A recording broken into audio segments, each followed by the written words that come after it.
Joyce. Thanks for listening.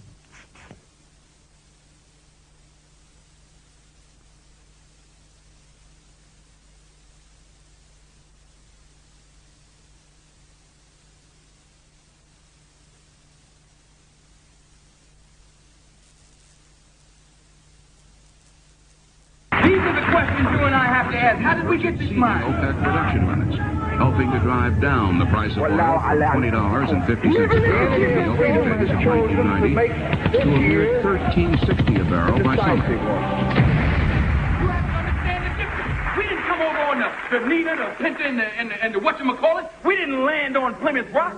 Plymouth Rock landed on us. Landed right on top of us. Where's the outcry?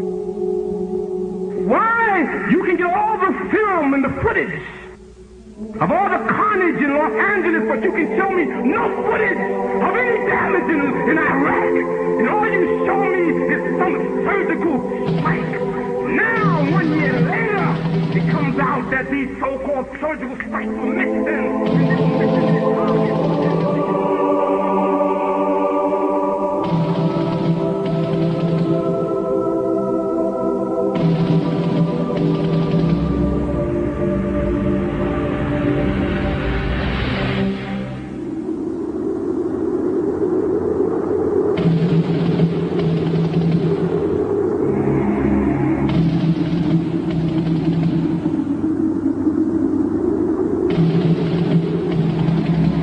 August 2nd, 1990.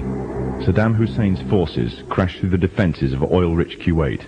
In fear of an Iraqi invasion into Saudi Arabia, the United States and her coalition allies poured into the Arabian Peninsula to form a deterrent that would be known as Desert Shield. The result was a series of diplomatic talks, negotiations and counter-negotiations that rapidly declined into a no-hope situation. On August the 17th, 1991, Desert Shield became Desert Storm. Center of this city.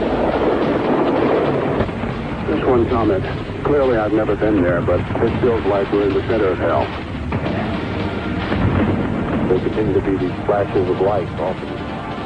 Whoa! Holy cow. The conflict was witnessed by millions through the eye of CNN and the BBC, showing propaganda of the systematic eradication of Saddam's forces by a coalition far superior in technological, political, and economic power. However, what was little known was that from the outset the war was engineered, controlled, and manipulated by an elite group. A group which had created the illusion of a man with power, at the head of a million-strong army, on the verge of going nuclear. A man who had gained control over 1/5 of the world's oil overnight. However, in reality, he was merely a pawn, in amongst many pawns. Just a puppet in a grand master plan, with the Gulf War as a well-orchestrated stepping stone. The orchestrators of the war were by no means strangers to controlling major world events. In fact, they have done so for centuries. From the shadows, they have engineered every major war, revolution, and recession.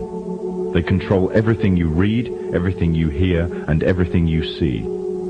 They have managed to indoctrinate an entire populace to their way of thinking, and have infiltrated key positions in places of authority.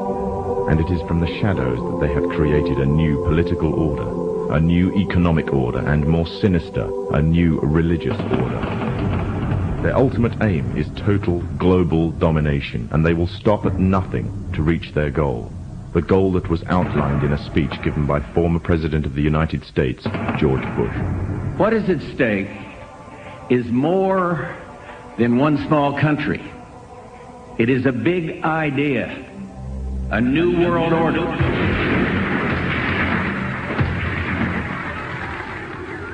However, the origins of this global plan were not created in the offices of the White House. In reality, their roots lay in another war. This time, the year is 1095, and the place, Clermont, France. The 11th century Europe was ruled by the Church, which held a firm grip on the hearts and minds of the people. This power enabled Pope Urban II to wage war on the Muslim Caliphate, and crusade in what he called a War of the Cross to recapture the land of Jerusalem. It had been under Muslim rule since the year 637, but in 1099 this rule was brought to a bloody and sudden end. In the name of the cross, women were raped and murdered. Children were put to the sword, and it is said that blood ran in the streets knee-high to the horses. Out of this land of bloodshed and terror, a group of men arose. Men that would stop at nothing to get what they wanted, no matter what the cost. 20 years after Jerusalem was taken, the Dome of the Rock was seized by a group of warrior monks calling themselves the Knights of the Temple of Solomon, or more simply, the Knights Templars. In Jerusalem, the Templars began to deviate further and further away from the practices of Christianity. They learnt the secret arts of the Kabbalah, an ancient form of Jewish magic, along with its dark rites and rituals. The Jews had learnt the arts from the pagans of ancient Egypt during the times of enslavement to the Pharaoh, and developed them into Babylon at the time of Nebuchadnezzar. In 1307, King Philippe of France arrested them for charges of denial of Christ, homosexuality, and idol worship, as well as magic. In 1314, Pope Clement V declared all Templars as heretics to Christianity, ordering all their properties to be seized. Their leader, Jacques de Molay, was captured and burnt to the stake. The Templars were cornered, and just when it seemed they were finished forever, a glimmer of hope arose from a seemingly certain end. They were to find a safe haven as well as an ally. But not in France. In fact, in a country in a desperate struggle for independence against the English. The country of Scotland.